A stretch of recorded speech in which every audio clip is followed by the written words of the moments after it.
This guy is cute, but and Peter is the front. Oh, Peter is a touchy. Peter wants to touch everything when it comes on to girls. But Bob would say, listen, watch this guy. Don't let him touch you. Just be careful, you know. Bob will warn you. Yes, Bob was my guidance right. during the career. And so we started to record in the Cox's studio. And then, as a matter of fact, my group, the Solettes, we went more on like concerts, club dates, before Bob Marley and the Wailers, before the Wailers, because it's a long time after they became Bob Marley and the Wailers. It was just the Wailers period. And so we sort of combined like a brother and sister group, where we became partners. I can tell that this is really the center of your life, because I know we started talking about Ghana, but we went right back to that period. Yes, that's a very important period. It's a part of it. That's right. It formulates, you know, it gives you that pathway, you know, like you got that red carpet to walk on. Right, exactly. And so we enter into Ghana as the gateway to Africa. But Africa was always our dream from Trenchtown in terms of, we hear about Africa, Madagascar, we teach about Africa. So there's no accident that we ended in Ghana. It's ordained, because when I went to Ghana now, I found out that's where the Black Star Liner, Madagascar ship, landed in Accra. Yeah, we don't have much time, but I want you to give people an address, maybe a web address, somewhere they can get in touch with you, so that they can find out a little bit more about the Rita Marley Foundation. How would they do that? The Rita Marley Foundation. We're on the web. Okay. Yes. Rita Marley Foundation. And the Bob Marley Foundation. And the Bob Marley Foundation on the web. Look, it's been wonderful having you here. Thank you. I think it's a well-deserved award. Congratulations on your award. And next time you're back in this area, come and visit us at Carib Nation. Okay? Yes, I will. And thanks very much to the organization. Thanks to Claire and all our staff, all you guys who made this possible. Yes, indeed. It's well worth your time. And well deserved. Yes. Our special guest, Rita Marley, on Carib Nation TV. I am John Blake.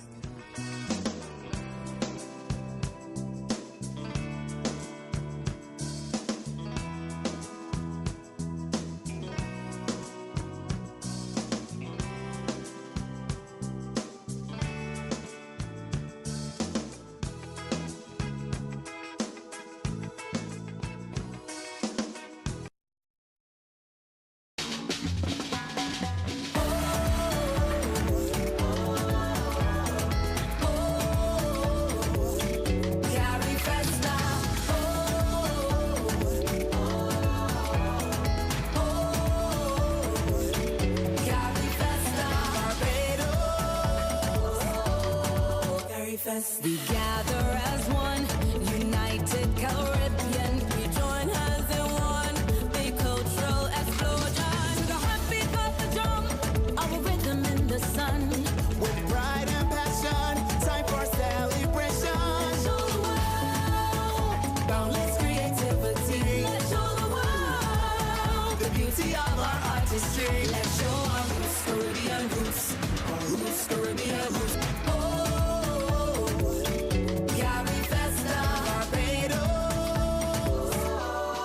Carifesta.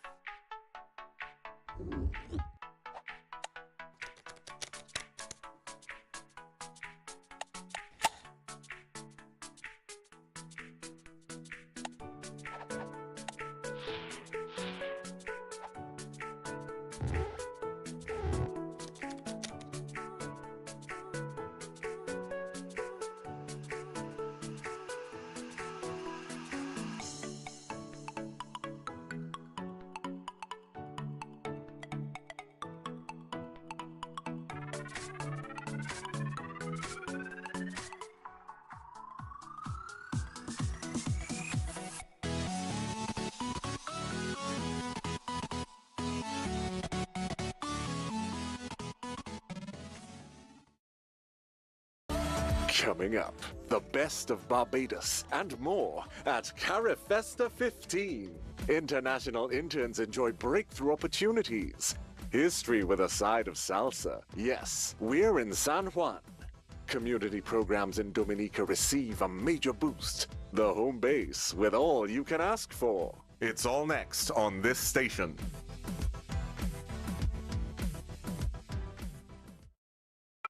May your heart find peace anywhere you come from. Coulda up, you coulda down. Blessings on my nation. Ooh, yeah.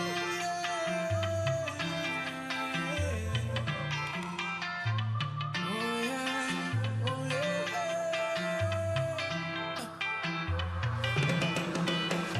This city can't hold me. My vibe's too high, and my heart it told me jump right now. You will touch the sky. Feel my love unfolding like a laughing flame. All who did not know me when I done, they gon' know the name. Million people coming down, dancing to a song. Love is life and life is love. Blessings from above. Can you feel the love that's in the air? When it's a feeling, let me hear you say, dancing, moving, grooving everywhere.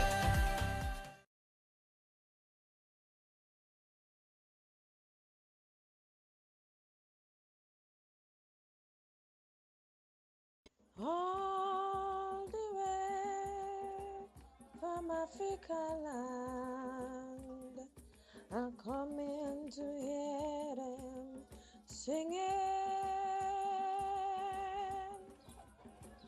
There's still some question about how this thing really originated. I arrested him and the others and charged them with shaking, which was against the law. They were able to recreate some of the things they used to do in Africa in their own yards. Broad cross-section of my country, I still have the recolonizing perspective that every and anything African is bad.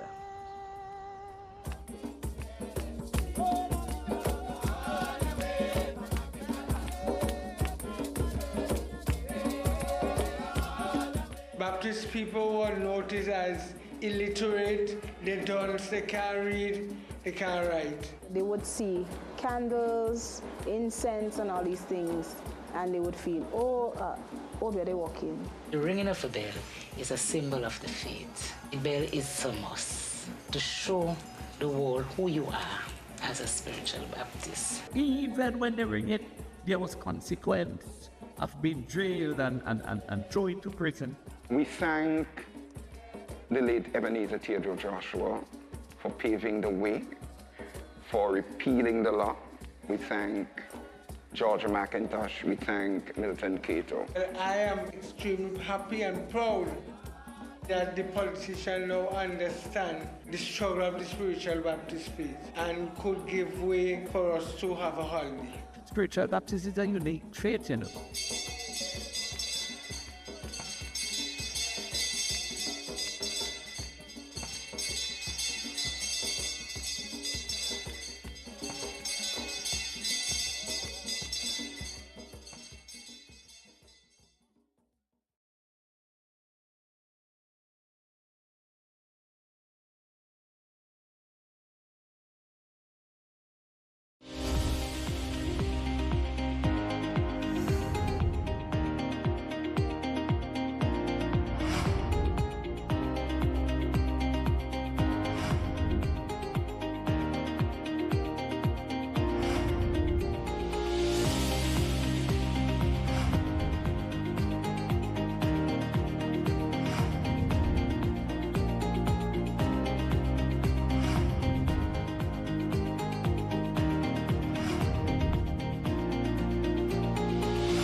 Welcome to an all-new episode of Caribbean Medical TV.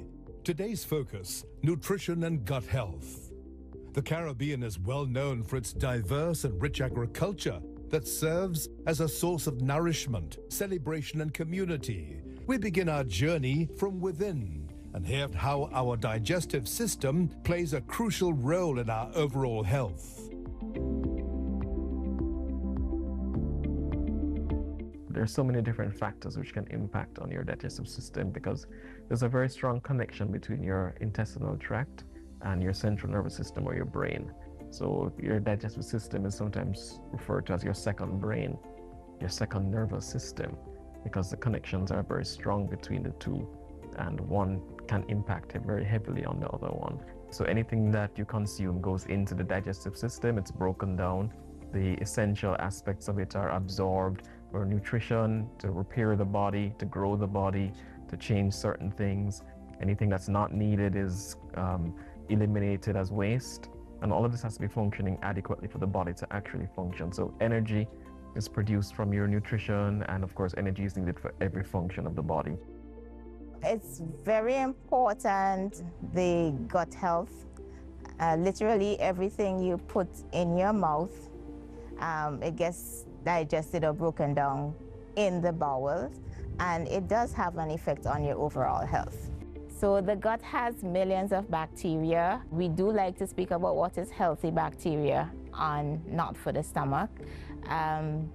For persons who have what we call irritable bowel syndrome, where you can get a constant of abdominal pain in association with diarrhea or constipation, either one, diarrhea or constipation, can be predominant. What a person eats really does affect how the overall health of a person is. In our setting, we do have a lot of persons who are infected with the Helicobacter pylori, commonly what we call the H. pylori bacteria. And that has been studied for decades and is known to be a carcinogen, which means that it can cause cancer. It can also lead to an increase in the ulcers in the stomach. So once this bacteria is found, I mean, literally you eat the bacteria. It goes from your hands into your mouth, and this is one of the harmful bacteria that can affect the bowel. What we know is that in places where in population centers we have a high population and the hygiene standard is not adequate, the bacteria is more prevalent. Yes, we still say poor hygiene because you consume the bacteria from dirty hands, dirty food, dirty utensils. It goes into your mouth, you digest the bacteria, it infects and it burrows its way into the stomach lining and causes an ulcer, which can affect your overall ability to digest your food. And if untreated, it can lead to cancers in the stomach. It's one of the #1 leading causes for gastric cancers. There has been a surge in awareness about disruptions in the digestive system. Knowing the symptoms helps to understand the cause. For example, looking at your diet. If you don't have enough fiber in your diet, then that's going to predispose you to constipation. And the things that we tend to try and have individuals pay attention to will be to cut back on things like flour, cut back on things like rice, for example, make sure that there are enough ground provisions there, so increasing your ground provisions, like your yam, your banana, that kind of thing, making sure you're having enough vegetables, fruits, like a lot of water. Now, it's not encouraged that you just sit down and you just gulp this water down. Try to be sipping it throughout the day. Not only does this help to keep you full longer, it helps your digestion, your digestive tract to work better. And we know that the gut is very important when it comes to obesity. Now, there's been so much research about that. So keeping hydrated helps to improve your gut microbiome as well. So it's really important that you get enough water every day, and you substitute the sugar-sweetened beverages and the juices, right, for water. A lot of times it has been said that a lot of times when you're craving something sweet, you might just be thirsty, and that is correct. So when you're craving something sweet, I encourage, drink a glass of water first, eat a healthy protein, and then if you're still craving something sweet, take a small bite of something. That's a true craving. But otherwise, try to address all these other things. You may just be lacking hydration. Definitely, you want to make sure that you have enough water on board so that your stools are nice and supple so you can pass adequately. Making sure you're not taking any medications. There are certain medications which can contribute to constipation as well. And as you get older, you can develop certain medical conditions which predispose you to constipation, like diverticulosis, for example, which is some little pockets in the colon wall, like little sacs. which can happen as you get older, or it can be familial as well, which can predispose you to constipation. Hydration and mindful eating are vital.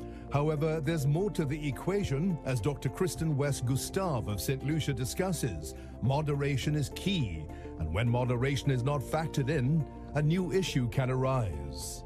When we look at the diet of individuals up to 30 years ago, 20 years ago, it is significantly different from what we are consuming at present. I don't know if people remember, but you'll go to school, your parents will put water for you, they'll put an orange, some sort of fruit for you. However, now when we look at how parents are packing their lunch kits, it's soft drinks, it's a packet of corn kernels, it's some sweetened thing, juices. So it has completely changed. Children now are not eating as many fruits and vegetables and unprocessed foods as they did before. When you go to purchase a meal, on average, there are 4 to 5 different starches present. You'll get your green figs, you'll get your white rice, macaroni pie, right? Lasagna, different things, 5 different carbohydrates in one meal, and that takes over about 3/4 of what you're eating. Whereas we know that the plate is supposed to be half, at least, of vegetables. When we look at the box of food, there's only a small little piece of a vegetable there, and they're calling that the salad. So that's causing a lot of problems. The portion sizes have increased tremendously. We were satisfied with a small plate. Now, even when you go to purchase food, you get these huge boxes of food, which probably one meal alone has your total calorie consumption for the day. So that's a big issue for us. We're eating more, and the types of foods we're eating. So there's more salt, there are more fats, there are more sugars, everything that is added to the food. And it's more processed foods, which definitely have been linked to increasing rates of obesity. It's no longer what we grew from the ground. We prepare, we wash, we cook, and we eat it. Everything now has been processed, calorie dense, and we're over-consuming calories, which is causing the obesity problem here. A message that I want persons to take away is that food is to be enjoyed, first of all. Food is to be enjoyed, but because of the high risk of non-communicable diseases in our region, we're finding that food plays a factor in contributing to that. And if we can start by cutting down even the starchy foods, that makes a difference. One of our biggest challenges in the region is portion sizes. We just eat too much of the wrong types of foods. So it may be too much fatty foods, too much carbohydrates, whether it's bread, rice, pasta. It's just too much. We live in the tropics where we have access to provision of sweet potato, our running spinach, our okras, and so on. There are certain things that are available seasonally, same thing with the fruits. Take advantage of those foods when they're in season. Our foods in the region are high and rich in nutrients that's important for preventing things like hypertension, certain types of cancers, controlling weight. So just putting it together, and of course moderation in all things. Always think moderation. You don't have to overdo one thing, and as I said before, enjoy your food. If you eat right, it's critical. We're in that fast food kind of thing these days. People don't eat well because we're always on the go. You know, you stop at the fast food, you pick up something, a lot of sweets, sugars, salt, high content. You know, a lot of the carbonated drinks. And outside of that, you don't take time out to try and get rid of those things over a period of time. Is going to have an impact on us. Proper nutrition is critical, not just for the individual, but the family. There is a need for greater awareness of what one should be considering when preparing meals and selecting foods that do not trigger other health issues. Joining us on the program is nutritionist Dr. Leandy Bertrand of Dominica to share her insights. On average, adult women require about 25 grams of fiber per day. Men require about 35 grams of fiber per day. So in terms of managing disease like hypertension, diabetes, or just simple weight management or staying healthy, one of the things I would like to emphasize is getting a lot of fiber in the diet. If we often look at how culture has influenced how we eat, We fill the plate with a lot of carbohydrates, staple items like rice or macaroni, or even the provisions. But let's focus on making that like a quarter of the plate and half in the plate with vegetables. Focus on legumes, peas and beans, right? Focus on nuts and seeds. Focus on cereals, like oatmeal is one of the most potent items in terms of getting fiber. Fiber is very beneficial in terms of managing diabetes, right? Because what happens is that fiber is a non-digestible portion of food, right? So if something is not digested, then there's no way it's going to affect your blood sugar, right? So if we could get more fiber in the diet, then there's no way that it's going to, cause so much of the rises in blood sugar that we see. If we're looking to increase fiber content with vegetables, the more water, the less fiber. So things like lettuce, things like cucumber, things like watercress, they're higher in water, so the fiber content is less. When we want to increase our vegetable consumption, it doesn't always have to be a salad, because guess what? You're going to get tired of salad. So here's what to do with vegetables. You could eat it raw. You could make a dip with it. You could have it in wraps, like in tortilla wraps. Thinking of chia seeds, flax seeds, even coconut jelly, coconut water, right? That's considered a nut. Hemp seeds. These are good. This is good for placing on your cereals, right? Placing on smoothies, placing in salads. But another food group we want to emphasize in terms of weight management, again in terms of diabetes management particularly, is protein. Protein digests very slowly. So if we could add protein to our meals, like adding protein to our breakfast, our snacks, our lunch, our dinner, then we are likely to remain full for a longer time. The fiber also has that benefit, but coupled with protein, it gives us a sense of satiety or fullness for a longer time. Some people, they avoid protein for whatever reason, maybe because often protein comes with some sort of fat in the diet. If you could get some protein in the morning, examples would be fish, examples would be peanut butter, examples would be eggs, right? Example would be milk, skimmed milk preferably, right? So if we could get protein in our lunch as well, again, legumes are high in protein, fish is high in protein. And the Mediterranean diet has been proven to improve cardiovascular outcomes, improve diabetic outcomes, because what we know is that ensuring that you get good quality vegetables, reducing that red meat intake, focusing a little bit more on your fish, and when you're coming to your starch portions, persons within the Caribbean tend to like macaroni pie and rice and peas. But there's nothing wrong with, for instance, having a bit of brown rice, flavoring the pot. We within the Caribbean are notorious for flavoring our pot. We can, for instance, put in the garlic and the onions and the chives and put in some marjoram and thyme. Really season up that pot. Move away from putting in the salt and the other seasonings that are bottled. And I mean, really enjoy your food. I know a lot of persons will say, well, I'm gonna steam my food, but when I steam the vegetables, they don't really taste good. They're just so floppy and, they taste like cardboard. Take the opportunity to dice up your vegetables, lay them out on a sheet, drizzle them with a little oil and a little bit of again, the same herbs, your flavored peppers, shado beni, although I'm not Trinidadian, I endorse shado beni all the time because it's such a good flavor to have. And just put them into the oven and roast those vegetables. Thank you, Captain Dr. Adana Grandison. This is Caribbean Medical TV. Stay tuned and we will be right back with more.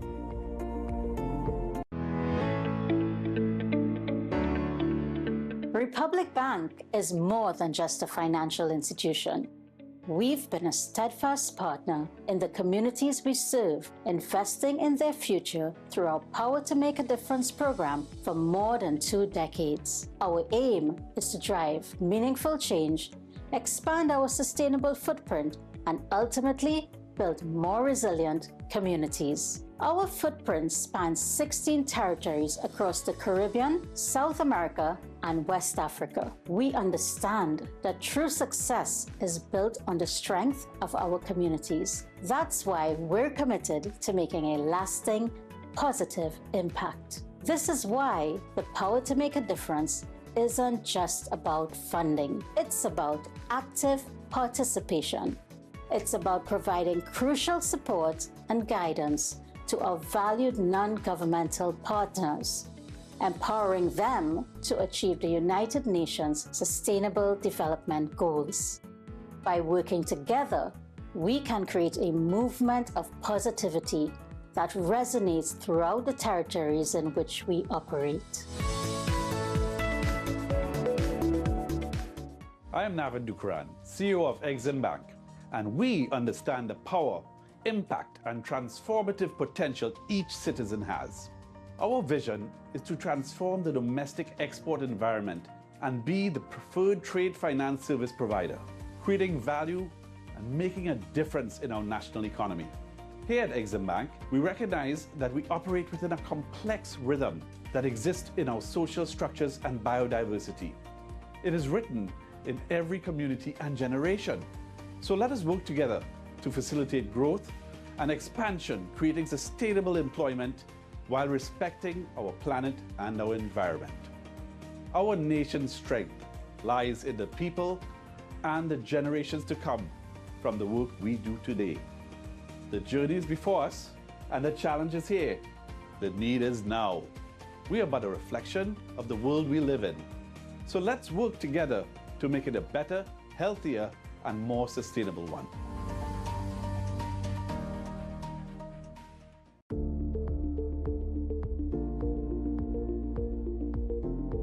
There's been much improvement in what we eat through awareness.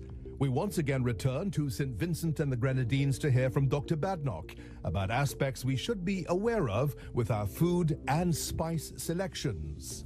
We would advise that you use less fatty food, particularly fried foods, and to reduce the occurrence of gallstones, which can give you that reflux sensation for most patients and the abdominal pain. And I know, yes, our Caribbean culture, we do use a lot of pepper. There are persons who would say that they cannot eat if they do not put pepper. But once you would have started to complain and get the discomfort in your stomach, especially when you take your meals or even between your meals, we really would recommend that you do not use a high pepper, unless it's spicy, because we have a lot of spices other than pepper that can contribute to that sensation of the discomfort of pain and burning that we will relate to what we call gastritis, so just the inflammation in the stomach.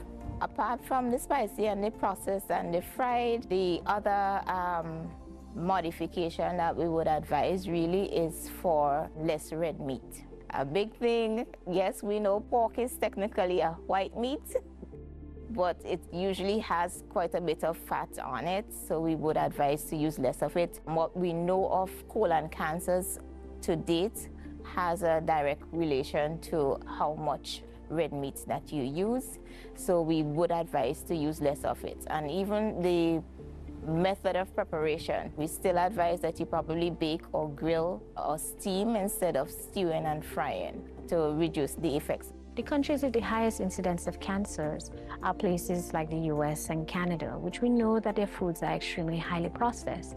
But that's where we get the bulk of our foods that we import. Yes, it's cheaper initially, but the cost that we pay in the long run does not make it cheaper, does not make it better.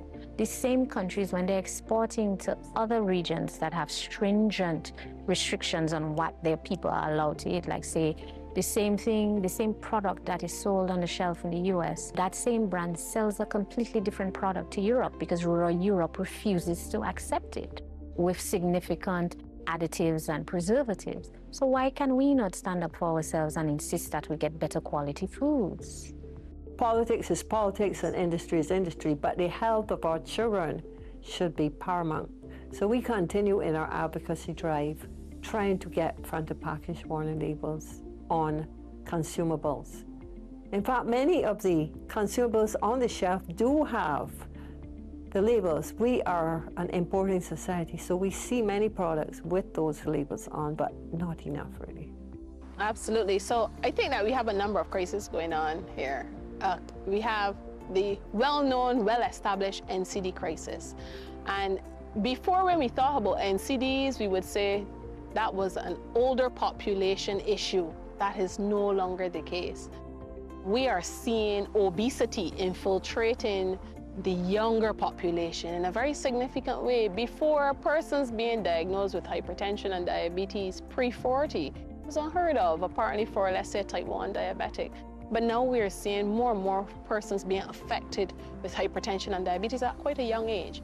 I mean, we now have a situation where we have probably 1 in 3 persons between the age of 10 to 13 years old being overweight or obese. And that is really not what we want. Yes, we're accustomed to having good, tasty food, the rice and peas and the macaroni pie, but we really need to ask ourselves, are we eating for our taste buds, or are we really eating for our health? And certainly, eating healthy doesn't mean eating bland. There are ways that we can work around, and yes, within the Caribbean, sometimes going to the supermarket can be very prohibitive in terms of getting good quality and a wide selection of vegetables while still maintaining comfort within your pocket.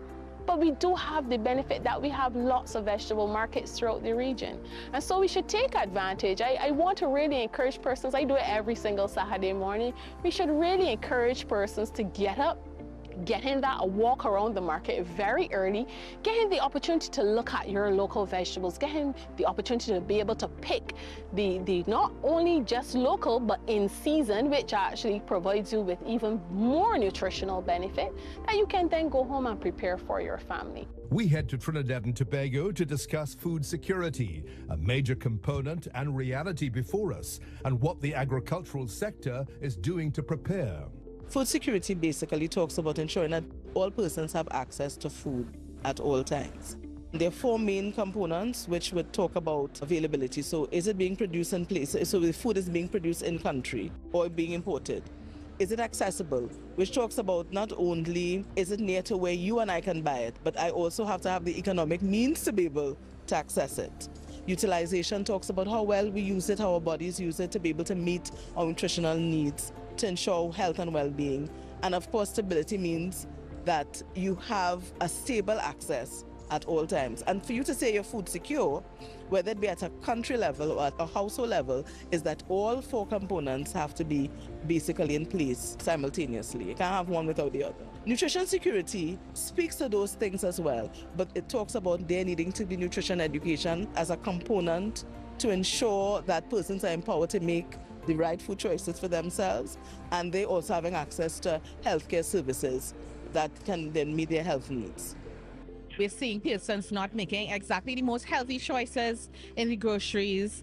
We've had a little bit of evidence from various studies from World Food Program, CARICOM, these type of institutions, indicating that we do have a problem and we do have an issue that we need to pay attention to. I think the population is paying attention to what is going on. I would say even our decision makers are hearing what is going on and they understand that our food import bill is very high. So the conversations are starting, the wheels are turning. So I think we are poised right now for initiatives, programs, policies to take off now that we have the ear of both government and the population at large to really impact in a meaningful and sustainable way. There is the aspect of what can be done at a national level, because here we have the public crying out, the food is too expensive. Here we have the politicians on the other side, administrations, they have to get taxes. They have to run the country. Then we have the farmers. So another aspect, besides front-to-package warning labels, has been a concept of tax swapping, which would be you increase the taxes on the unhealthy foods and you lower the taxes on the healthy foods. Now, you're also in a milieu there where we have taxes because we're protecting the local farmers. So we have to find a way to be able to assist and keep everybody relatively happy, because we want to encourage local agriculture. And certainly since COVID, during COVID, agriculture here in Barbados has increased. In the interest, there's a lot more vending on the streets of fruit and vegetables. Support your agriculture, yeah. I mean, it's becoming a smaller and smaller industry, and we just need people to support our local agriculture. When we're importing, you know, these things could have been harvested weeks and months ago, and we're getting it fresh here. We'll harvest on Thursday, and vendors come, they buy all our produce, and it's sold within days. So people are getting things fresh, getting our product fresh. I want people out there to understand they should get back to the land, plant food, mind animals, and eat healthy. You don't need to go out there and buy everything.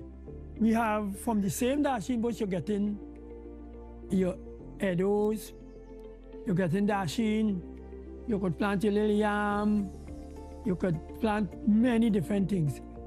You plant 1 or 2 coconut trees in your place that you could get your fresh coconut to drink. You have your little mango trees, you know, different fruit trees, orange, Portugal. These are things we need to have in every home. Supposed to have that. Regardless how small your land is, you can do it. I am a Caribbean woman at heart, 100%. I love Caribbean food. I love Caribbean culture.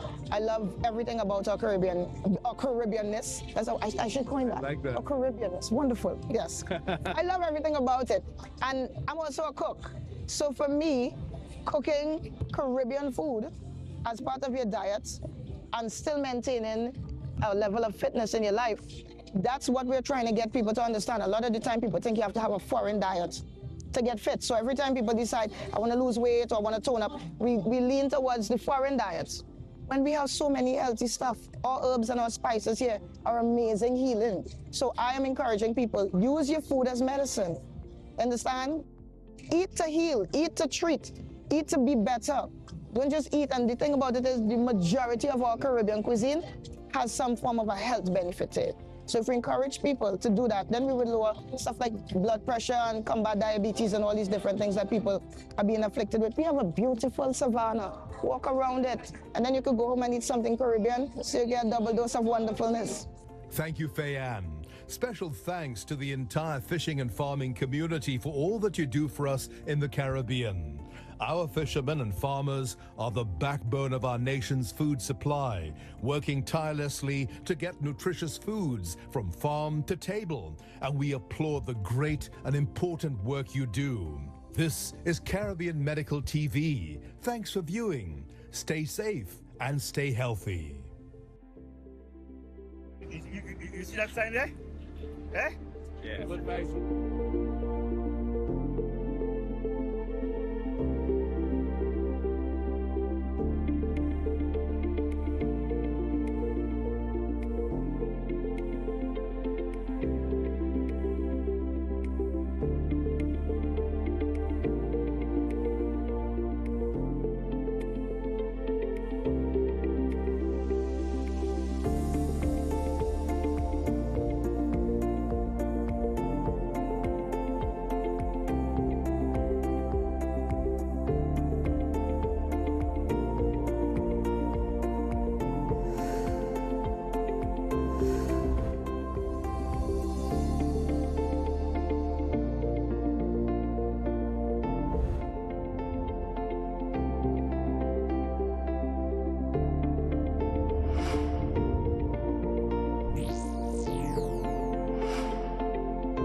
You are watching Carib Vision.